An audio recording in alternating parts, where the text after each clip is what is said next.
So, a few things I don't like about parallel clamps. One, if you have a wide panel, this just doesn't work, right? If I have a panel that's wider than my bench, you can already see the problem. I think that's partially what the woodpecker thing is trying to solve. It will keep your panels perfectly parallel and perpendicular to your case in both directions, and it will make sure it stands up, so you don't have to fight with this. Two, these things are, pretty heavy, so I can lift it with my left hand, not a big problem. But it's really easy to bang around. So by keeping those things in perfect position, I think there is some value there. Now that said, these things are designed for carcasses and maybe for drawers. They're not really designed for panels. The wide jaws, wide jaws. I feel like fucking Tommy Mac.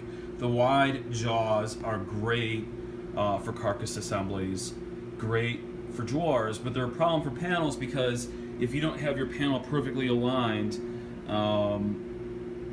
it will provide uneven pressure and actually cause your glue line to shift. So they can obviously be used for panels. I just think they take a lot more practice. Whereas this guy, one, super lightweight, easy to maneuver.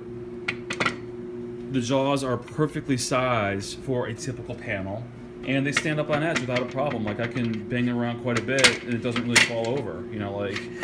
Look at that, nice and stable, even on a wide surface. So that's why I prefer these guys, and they're like half the cost. So I think people buy these because they see idiots like Mark have a wall full of them and feel like, oh, I need to be like Mark and have a wall full of red clamps, and I'll buy the Jets because they're cheaper than the Bessies.